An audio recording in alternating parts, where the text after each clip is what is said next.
tendes poder e vontade. Dai força àquele que passa pela provação. Dai luz àquele que procura a verdade. Ponde no coração do homem a compaixão e a caridade. Deus, nosso Pai, dai ao viajor a estrela guia, ao aflito a consolação, ao doente o repouso. Pai, dai ao culpado o arrependimento, ao espírito a verdade, à criança o guia, ao órfão o Pai. Senhor, que a vossa bondade se estenda sobre tudo que criastes. Piedade, meu Deus, para aquele que vos convalesce, esperança para aquele que sofre.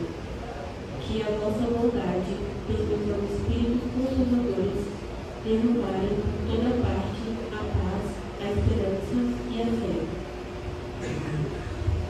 Deus, um raio de luz, uma centelha de nosso amor pode iluminar a terra. Deixai-nos beber nas fontes dessa bondade fecunda e infinita, e todas as lágrimas secarão, todas as dores acalmarão.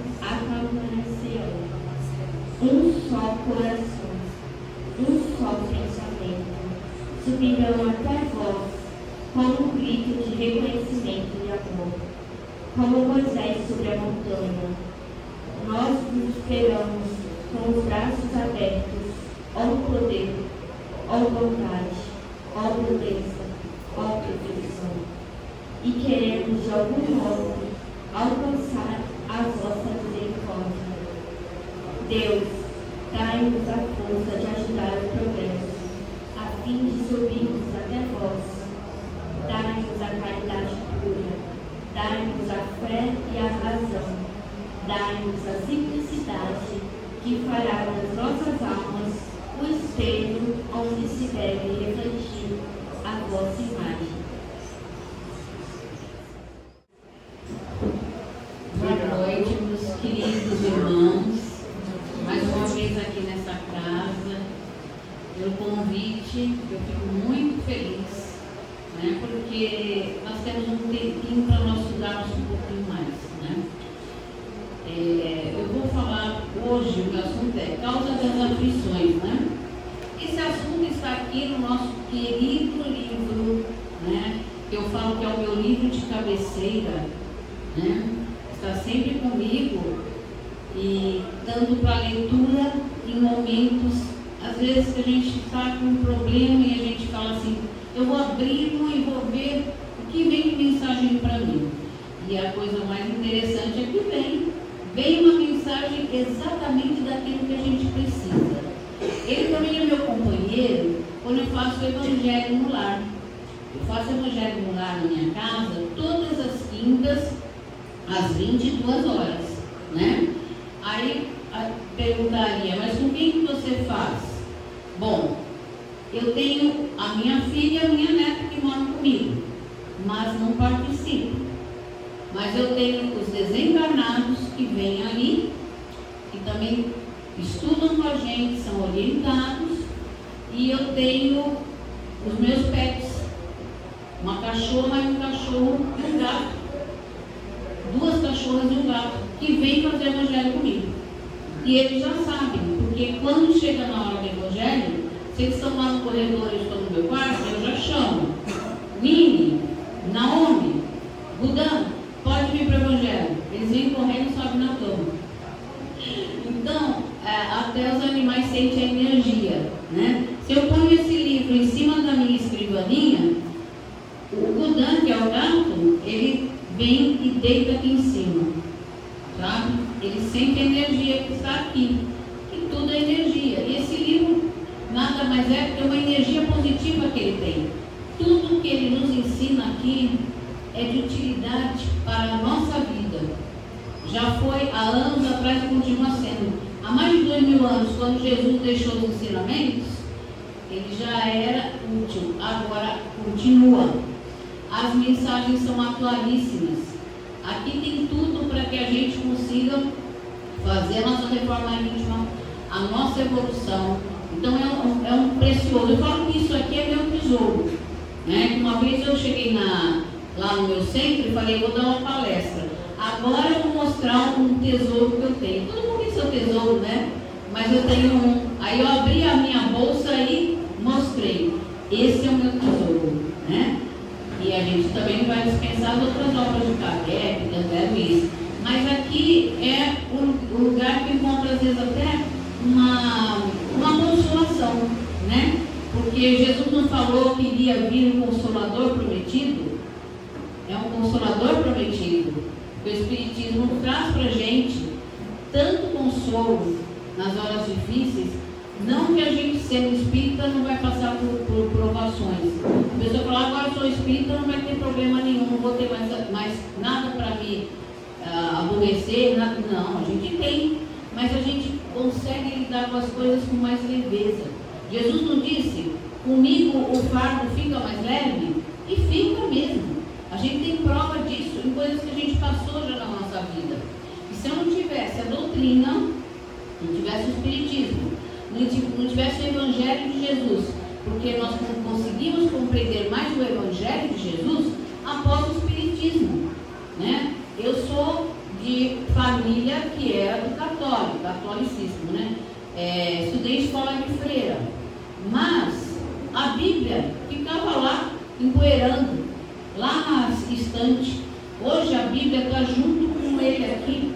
Porque quando eu vejo algum versículo, algum capítulo que eu quero ver o que tem a mais, eu pego a minha Bíblia. Eu nunca usei tanto a Bíblia como quando eu entrei no Espiritismo. E por quê? Porque Allan Kardec ele conseguiu passar para a gente de uma maneira tão didática, tão fácil de entender, muitas coisas que Jesus falava e que às vezes para a gente, lá lendo a Bíblia, você fala assim, mas isso aqui não tem sentido. E de repente, como ele passou, fez sentido. E faz sentido para a nossa vida. Então eu vou hoje discorrer, o tema da palestra é do capítulo número 5, né? E as causas atuais das aflições. Agora eu pergunto para vocês, aflição é uma coisa boa ou ruim? Quer ver um exemplo? Por exemplo, eu estava querendo vir para cá, né? E chego no ponto do ônibus, o único ônibus que tinha que eu poderia vir para cá, passou. Deu uma aflição, né? A aflição é tudo aquilo que incomoda a gente, que faz a gente sofrer, que faz a gente ficar preocupado, né? Então, as causas atuais das nossas aflições, a gente pode dizer, tem a ver com as vidas passadas? Tem a ver com nossas vidas passadas. Nós sabemos que nós viemos aqui nessa reencarnação, nós tivemos o privilégio de reencarnar para nós consertarmos coisas que nós deixamos nas outras reencarnações. Mas é só do passado que nós temos? Não, nós temos também do presente. Muitas vezes, vamos supor, eu vou dar um exemplo. Na outra reencarnação, eu era uma pessoa que eu não podia ver nada dos outros que eu queria para mim, então eu furtava.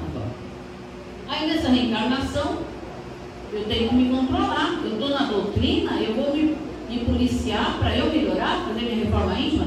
Isso aqui não é meu, então eu não pego. Aí eu melhorei nisso, já consegui um avanço na minha evolução. Mas eu estou fazendo alguma coisa nessa vida atual que eu estou aumentando para outra reencarnação. Estou fazendo alguma coisa errada. Por exemplo, estou sendo muito maledicente. Eu escuto uma fofoca de alguém e eu começo a espalhar essa fofoca, nem sei se é verdade. E a pessoa fica mal vista perante várias pessoas, uma fofoca que eu passei, que nem ela sabe, ela não tem conhecimento, porque ela não tem culpa, e aquilo eu passei como verdade. Eu resgatei uma falha minha, de furtar objetos que não são meus. Mas eu acrescentei uma, e se eu não melhorar agora, vai ficar para a próxima. Então, como nós temos essa chance de ser a reencarnação a mais atual, a mais importante, eu vou ter que trabalhar em tudo. Tudo que eu puder melhorar, eu vou fazer. Eu tenho que pensar que eu tenho as más tendências, mas essas más tendências, eu vim aqui exatamente para dominar essas más tendências, né? E a gente fala assim, eu vou contar uma história para vocês, porque eu até fiquei meio chocada quando eu li essa história num livro. Por quê? Porque a gente sempre pensa em coisas erradas. Ele roubou, ele matou, ele usou drogas. A gente sempre pensa essas coisas. A gente nunca pensa coisas erradas que todo mundo às vezes faz sem perceber. A gente já fez muito, e principalmente na época da adolescência a gente fazia isso e a gente não dava importância, né? Então tem um livro que tem uma história muito interessante, que é do Roberto de Carvalho. Ele conta uma história assim, que vamos ver que as causas atuais podem acontecer no presente e serem resgatadas já no presente também. Às vezes não fica para a próxima reencarnação. Então a história é do livro do Roberto de Carvalho. A história é a seguinte: era um grupo de alunos que saíam da escola. Sabe como é que é quando sai da escola, né? Todo mundo já teve isso. E sai cantando, e sai brincando, e vai pela calçada. É aquela festa. Tinha dois, um rapaz e uma moça, que eles estavam mais ou menos a gente falava paquerando, hoje em dia não fala mais, de olho no outro. Então eles estavam só ali, mas um olhava o outro, estavam sempre querendo iniciar o namoro. Aí o que aconteceu? Eles estavam andando, e ali perto morava um rapaz que tinha uma deficiência mental. E ele estava andando junto ali. Aí quando esse rapaz, que estava interessado na moça, viu esse rapaz que tem um problema mental, andando na calçada, começou a fazer graça, fazer pouco caso dele. E olhava para a moça para ver se ela estava achando graça. E ela, como queria conquistá-lo, ela estava dando corda. E ela dava risada, achando que estava muito bonito o que ele estava fazendo pouco caso daquela pessoa que tinha uma deficiência. E foi indo. Aí eles tiveram que entrar numa outra rua. O rapazinho ficou muito nervoso, porque eles começaram bobão, xingando ele, né? Ele não aprende nada, ele nem vai na escola, ele é deficiente, falava isso tudo para ele. E ele foi ficando muito nervoso, e não tinha como se defender. Ele foi e virou a esquina para ir para lá da casa dele. Quando ele virou a esquina, ele estava tão nervoso que ele não viu, o carro pegou, né? Atropelou, e ele foi morto ali na hora. Ele desencarnou ali naquele momento. Aí o que acontece na história? Isso é um bullying. É um bullying. O bullying destrói muitas pessoas. Muito jovem com depressão, muito jovem não querendo mais viver, porque é vítima de bullying. A gente fala assim, não tem causa e efeito? Tem. Tudo na nossa vida que nós fizermos tem causa e efeito. O bullying tem, tá? O bullying tem causa e efeito. E aí o que aconteceu? Eles continuaram se olhando, paquerando, namoraram, naquela época noivaram, casaram. Adivinha quem veio como filho deles? O rapaz deficiente mental, que eles estavam fazendo pouco caso naquele dia, quando eles estavam no ensino médio, colegial. Aí ela ficou grávida, essa criança nasceu, ele já tinha um problema, né? Pelo espírito dele, já tinha aquele problema mental. Depois do atropelamento, ele veio mais deficiente. Agora ele estava com paralisia cerebral e nem andava. Ele ficou a vida toda numa cadeira de rodas. E ela e o rapaz tiveram que cuidar desse filho, que era a mesma pessoa que eles tinham feito bullying. Isso é na vida presente? Foi na vida presente. Eles já resgataram na vida presente aquilo que eles tinham feito de errado, né? Então a gente fala assim, eu faço isso aí, isso não vai dar em nada, isso aí ninguém está vendo. Mas a gente sabe que a lei da causa e efeito, ela vai buscar a gente onde a gente estiver. A gente fala, mas ninguém viu, mas não viram ele fazendo essa graça com o rapaz, estavam os colegas, só os coleguinhas que viram. Mas a justiça divina não falha. Por isso que a gente tem que prestar muita atenção naquelas faz. Coisas que a gente acha que não vai prejudicar e às vezes prejudica. E nem eu falei para vocês, um boato, eu escutei um boato, aí eu nem sei se é verdade, eu vou levando para frente. E eu vou difamando aquela pessoa. E todo mundo vai tendo aquele olhar errado em relação àquela pessoa. Não vai ter consequência isso? Claro que vai ter. Tudo que eu faço nesta vida, ou em qualquer qual seja a vida, vai ter que ter um resgate. Nós vamos ter que ressarcir com isso, né? E a gente tem as aflições, muitas vezes nós temos que nos conformar, temos que ter resignação. Eu estou sofrendo isso, eu estou aflita, porque o médico falou que eu estou com uma doença, né? Aí eu fico aflita, mas eu tenho esperança, porque Jesus falou que Ele deu esperança para aqueles que sofrem. Ele sabe que nós viemos aqui nesse mundo, não viemos a passeio, não viemos só para ter felicidade, nós viemos aqui para nós termos as nossas provas e expiações. Aquela doença veio para mim, ela veio para me ensinar alguma coisa. A partir do momento que eu sei o que ela veio ensinar, eu já estou metade dela vencida. Porque, eu sei porque eu fiquei assim. Eu fiquei assim porque eu tinha esse defeito de personalidade. E agora eu era uma pessoa que falava assim, eu não vou precisar de ninguém. Não dependo de ninguém. Me viro. Não preciso de ajuda de ninguém.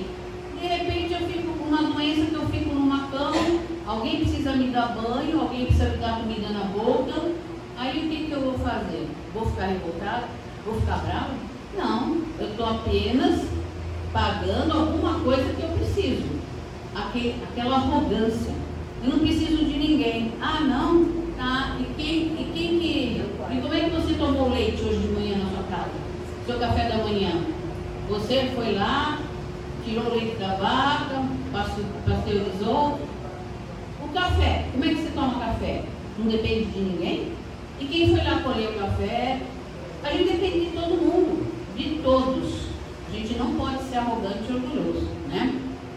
E nós temos aqui uma missão. A missão nossa do Espírita é exatamente passar para as pessoas tudo que a gente aprende aqui.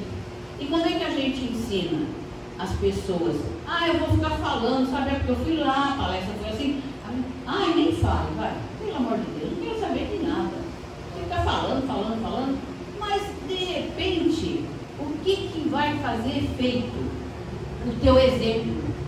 Nossa, mas você está tão diferente. Quando eu conheci você, você era muito arrogante. Você só pensava em dinheiro, em comprar joias.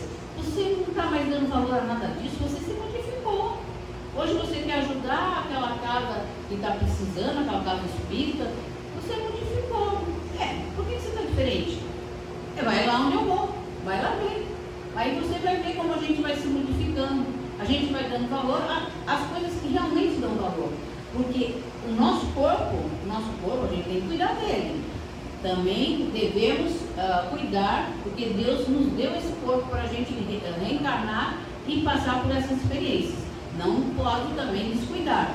Mas eu tenho que cuidar também do meu espírito, porque eu vou levar daqui o meu espírito. E é ele que vai levar o conhecimento, as atitudes que eu tive, né? E até, por exemplo, aquilo que eu passei para os meus irmãos. Porque eu vou ter estudo, eu vou estudar, mas depois eu não falo para ninguém aquilo que eu aprendi, não adianta nada. Eu preciso ter a caridade. Porque a doutrina espírita tem a forma da caridade de você passar a doutrina para as pessoas, de você conversar sobre a doutrina. Isso também é uma forma de caridade, né? Porque caridade não é só a gente dar dinheiro, a gente tem outras formas de caridade. A gente tem a forma de caridade de ouvir aquela pessoa que está tão angustiada, precisa ouvir. Hoje em dia ninguém mais quer ouvir, todo mundo só quer falar e não quer ouvir. A gente tem que ter paciência com aquela pessoa, ela quer, tá naquele momento que ela precisa conversar, precisa falar alguma coisa. E a gente tem que ter ouvidos para ouvir, né? Jesus acolheu a todos, todos iguais. Aquele que tinha problema mental, aquele que tinha lepra, todos ele acolheu, todos ele deu atenção, todos ele deu uma palavra e curou, né? Ele curou muita gente. Vou pegar o óculos aqui. Depois de uma certa idade, eu vou pegar o óculos. Eu vou contar para vocês uma história. Eu ia contar sem ler, mas eu vou ler porque eu não quero que esqueça nenhum detalhe. Que é o que eu estava falando para vocês. A gente tem que passar o conhecimento da nossa doutrina. A gente precisa, porque muitas pessoas ainda estão vivendo num mundo de ilusão. Acha que a vida aqui é só pensar, comer, dormir, né? Tomar banho, só pensar na parte material. Esquece que a gente é espírito. Em primeiro lugar, nós somos espíritos. Então tem esse livro aqui, A Vida Escreve, do Francisco Cândido Xavier, foi psicografado por ele, e por Valdo Vieira também, que antigamente era companheiro do Chico Xavier e que acabou saindo da doutrina e montou uma doutrina, alguma coisa lá fora do espiritismo. E quem ditou isso aqui foi o espírito do Hilário Silva. É muito interessante essa história. Então, o que eu falei para vocês, que tem que divulgar? Tem que divulgar. Essa história chama Página de Anália. Então, a Anália, ela foi para ajudar uma senhora que estava muito doente. Então, ela foi na casa dessa senhora, como muitos aqui fazem. A minha vizinha está doente, eu vou lá ajudar. Ela está numa cama, vou lá dar um apoio para ela. E ela chegou lá, né, e falou assim para a vizinha, que estava na cama, a Anália. A Anália é a principal aqui da história. Ela falou assim: permite que eu leia para seu conforto algum pequeno trecho de Allan Kardec? Aí a vizinha fala assim: Deus me livre, gritou a enferma, cuspindo aos pés. Ainda assim, as mãos abnegadas da companheira continuaram ajeitando-lhe os lençóis. Quero água, exigiu a doente. A amiga trouxe-lhe água pura e fresca.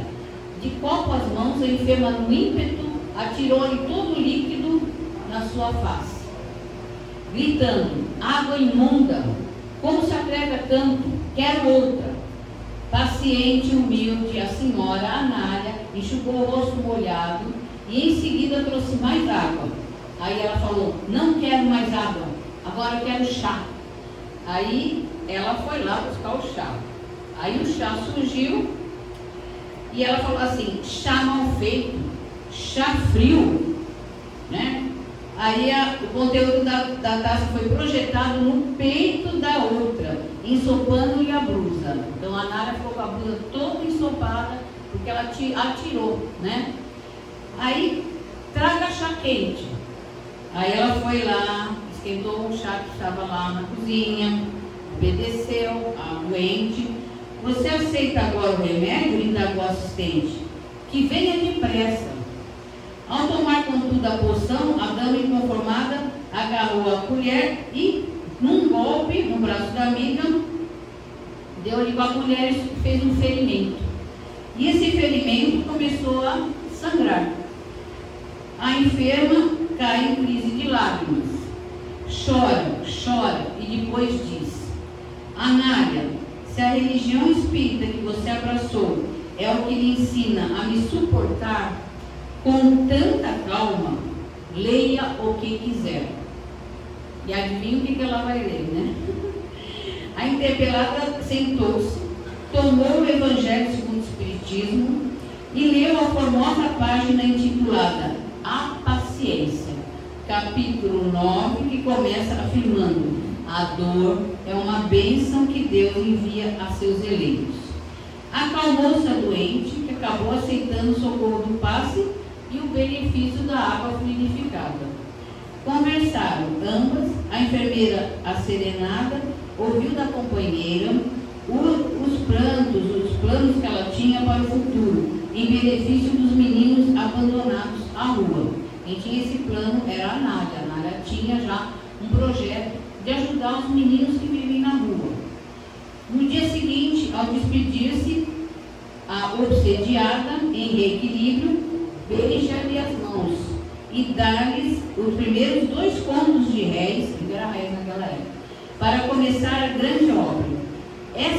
enfermeira admirável, de carinho e devotamento, era Anália Franco, a heroína da Seara Espírita Paulista, que se fez sublime benfeitora das criancinhas desamparadas.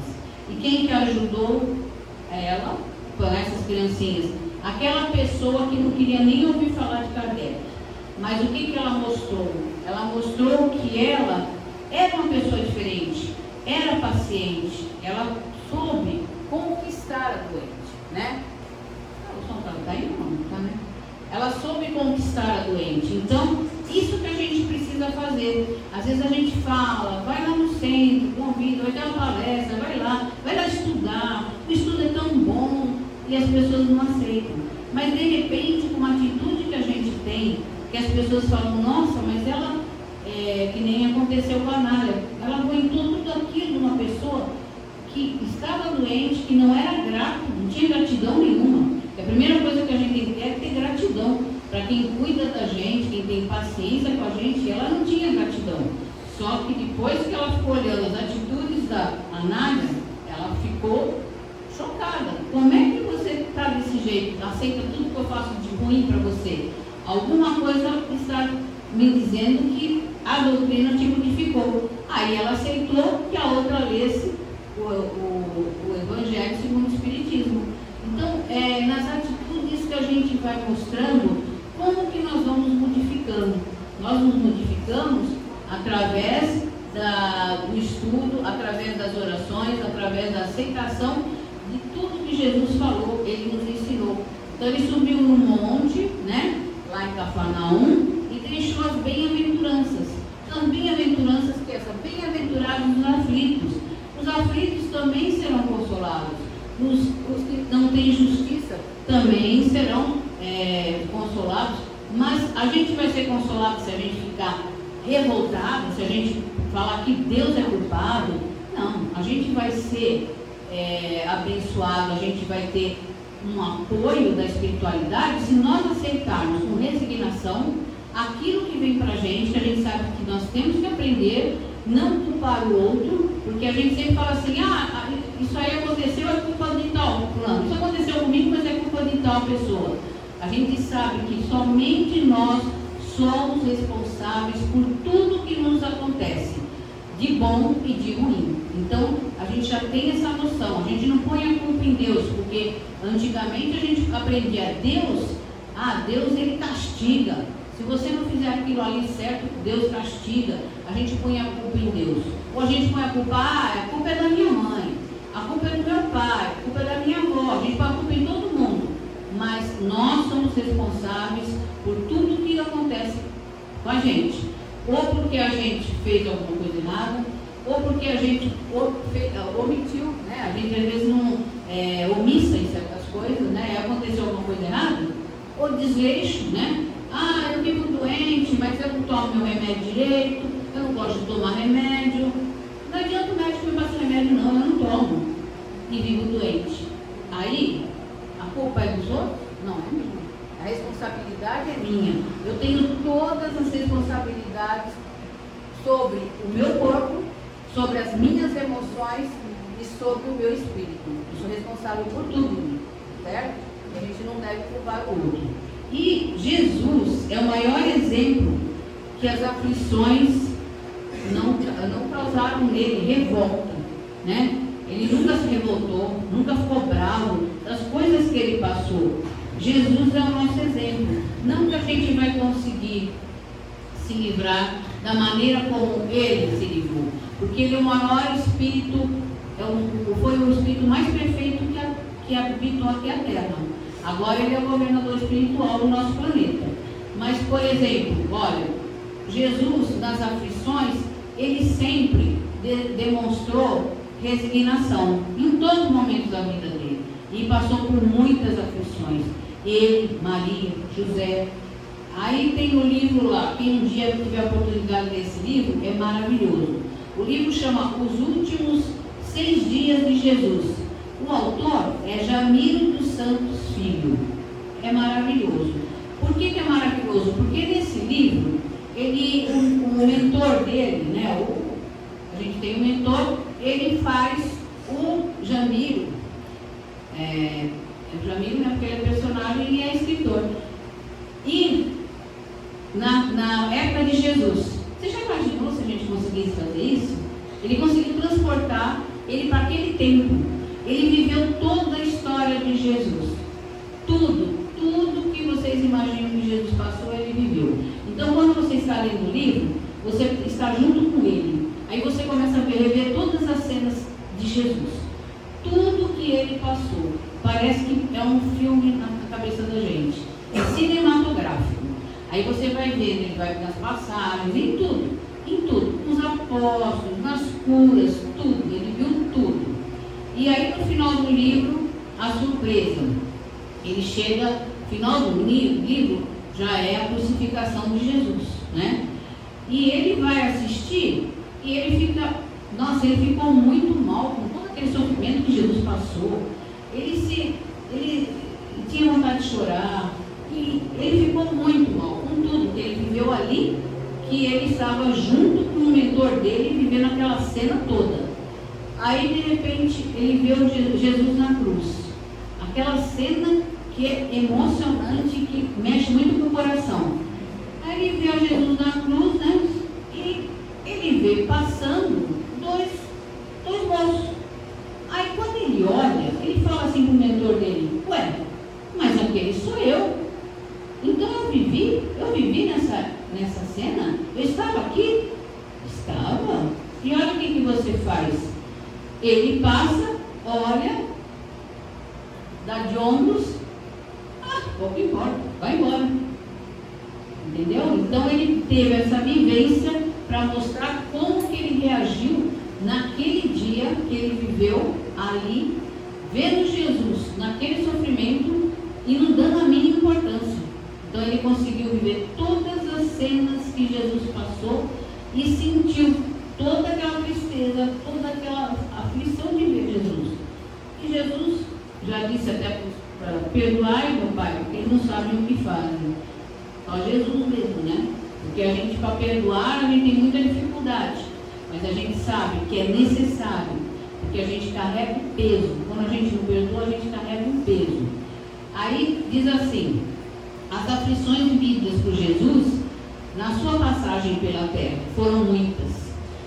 Quando Maria estava para dar à luz, não tinha nenhuma hospedaria ou anfitrião para ceder-lhe lugar. Por isso, nosso mestre nasceu na estrebaria, no meio dos animais. Já começou desde o nascimento as aflições para a vida dele, né? As provações que ele, lógico, e se saiu bem, porque ele era espírito puro. Era espírito puro, não é como nós somos espíritos imperfeitos ainda, nós temos muito chão pela frente, né?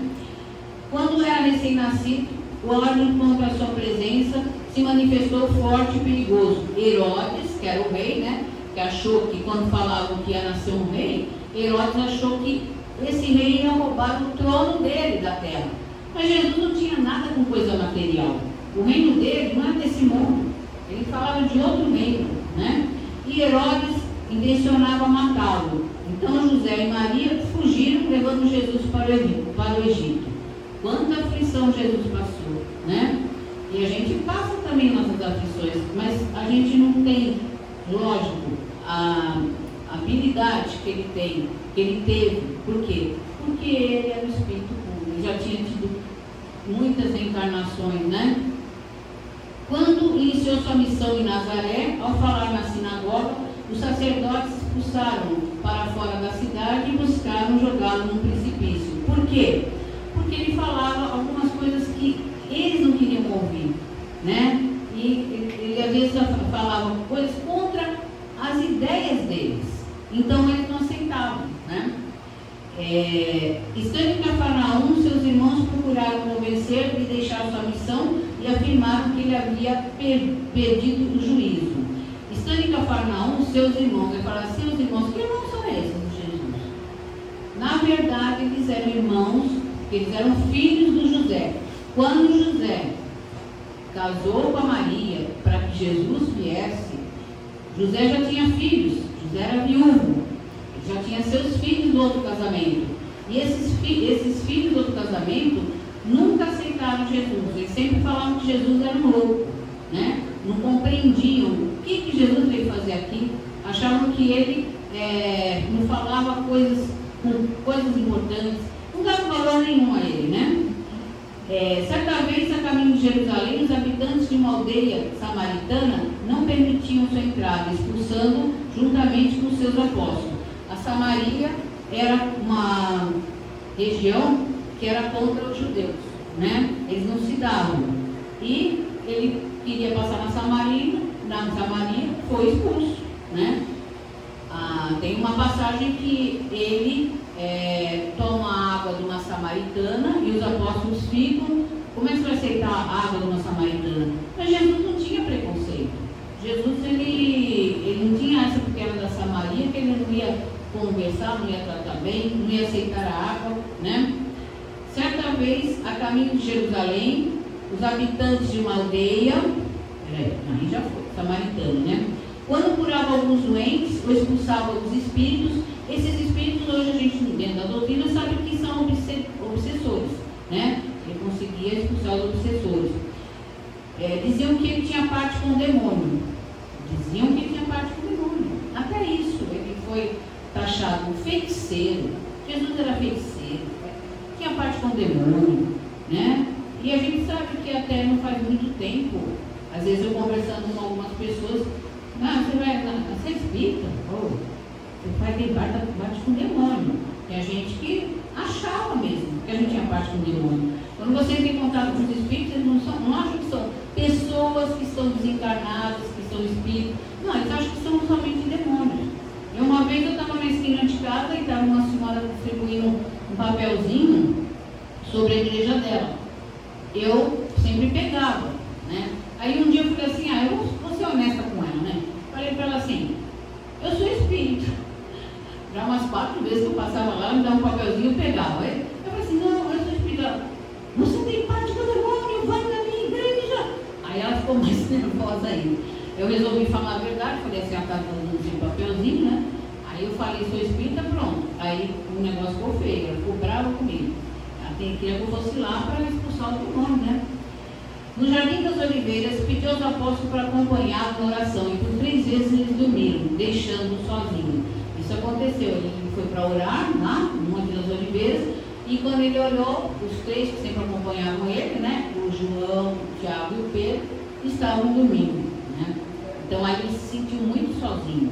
Nos últimos momentos, unidos, os discípulos invigilantes denunciou e se encarregou de levar os soldados até onde ele estava. Isso aí foi Judas Iscariotes, né? Judas Iscariotes entregou Jesus, né? Por causa de algumas moedas, e depois ele viu que fez alguma coisa errada e não se perdoou e acabou se suicidando, né?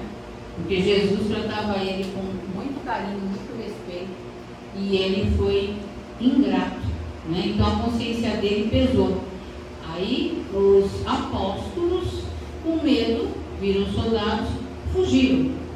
Pedro foi descoberto, mas aí negou 3 vezes Jesus. Dizia que não conhecia. Quando iam perguntar, mas você não era você não caminhava com ele? Você não ia fazer as curas com ele? Não sei o que vocês estão falando. Foi negado 3 vezes. Isso aí a gente pensa assim, um amigo que você tem, confia, você gosta demais, você faz tudo por ele, de repente ele te trai.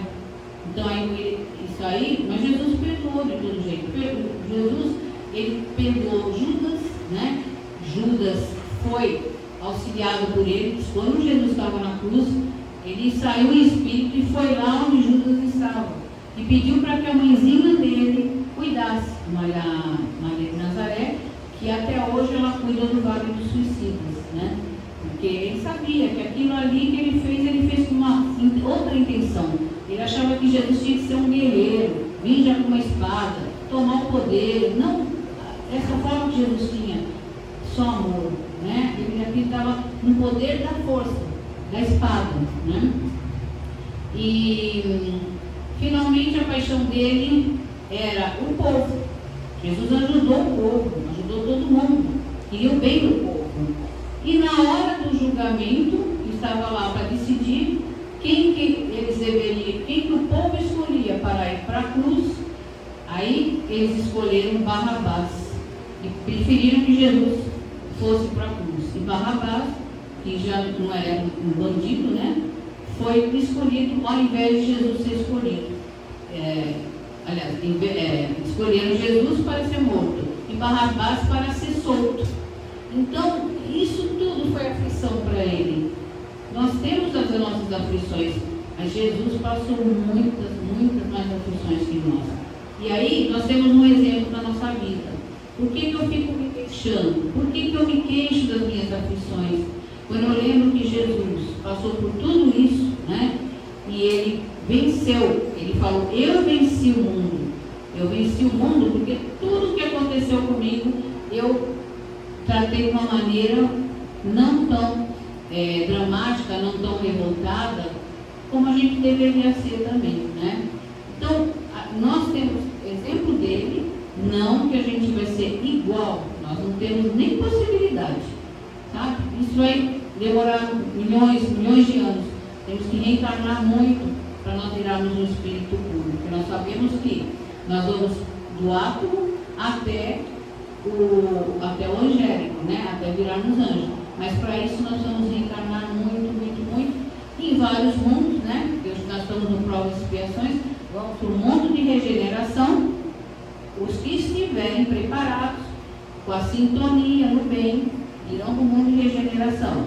Os que não estão preparados vão para o mundo primitivo, começar da estaca zero novamente, né? E a gente tem essa chance agora, nossa última chance.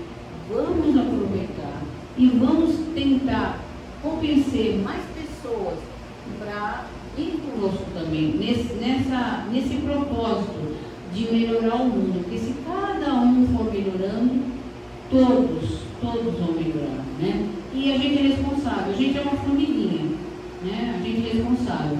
Mas se não tem uma formiguinha no formigueiro, vai fazer diferença.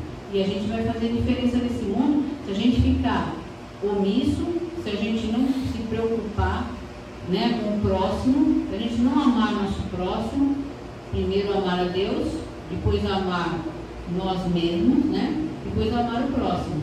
Então, se a gente não vibrar amor em tudo, nós estaremos contribuindo para que esse mundo mude para a regeneração, que é o que a gente está pretendendo, né?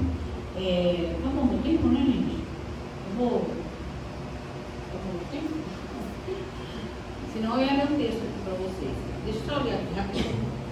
Esse texto é muito bom. Esse livro aqui, quem não tem, quiser adquirir, ele é Vivendo o Evangelho, volume 1, pelo Espírito André Luiz, e ele é baseado, nos comentários do Evangelho segundo o Espiritismo. Então, quem estuda o Evangelho segundo o Espiritismo, aqui tem um resumo, uma síntese dos assuntos que tem lá, cada capítulo. Todo capítulo tem alguma coisa falando, algum texto.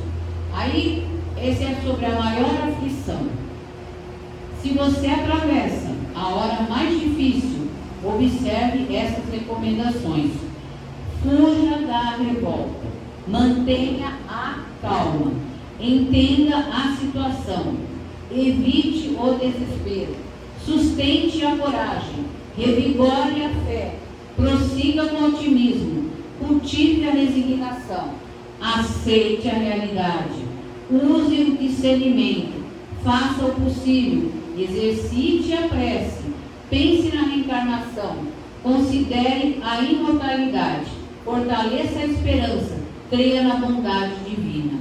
A experiência no corpo físico não prescinde do sofrimento necessário ao aperfeiçoamento espiritual, mas a compreensão da vida eterna através das lições do Evangelho é sempre o bálsamo que alivia na provação dolorosa. Nos momentos aflitivos, a maior aflição é estar afastado de Deus. Quem está afastado de Deus sofre muito mais, né? E nós temos a oração para nos aproximarmos do Pai, para nós termos Jesus ali sempre conosco, que é o nosso irmão maior, nosso caminho, verdade e vida. Nosso caminho, verdade e vida. Quem está com Ele, quem está com o Pai, está sofrendo às vezes, mas está tendo o amparo da espiritualidade e vai conseguir muito mais fácil passar por essas provações que nós temos aqui que passar. Tá bom, meus amores? Espero que todo mundo volte para suas casas para refletir todos esses ensinamentos, que a gente possa, aos pouquinhos, ir melhorando. Não é fácil. Eu estou aqui na frente como palestrante, mas eu também não sou perfeita. Estou cheia de coisas para melhorar. A cada dia. E às vezes a gente melhora, depois chega no dia seguinte, você esquece e faz de novo. A gente fica se cobrando. Mas por enquanto que a gente já tem noção do que é o certo, do que é errado, do que eu preciso fazer para melhorar, para minha reforma íntima, para a evolução, eu já estou a meio caminho, né? Estando na doutrina, melhor ainda, certo? Muito obrigada, meus amores. Vocês sejam muito felizes, porque a doutrina proporciona toda essa felicidade que vem aqui de dentro, não é de fora para dentro, de dentro para fora. E a gente tem que espalhar essa felicidade para todos que chegam a gente, porque aí a gente vai ter um exemplo, né? Por que eu estou assim diferente? Eu estou frequentando a doutrina espírita, estou estudando, estou melhorando. Certo? Obrigada, gente.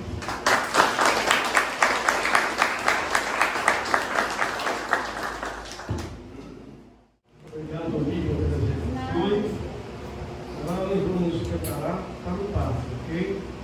Vamos fazer a prece do encerramento, agradecendo a Deus pela oportunidade de estarmos aqui novamente. Nosso muito obrigado por tudo, Senhor, e amparo-nos hoje e sempre. Ave Maria, cheia de graça, o Senhor é convosco. Bendita sois vós entre as mulheres, bendito é o fruto do vosso ventre, Jesus.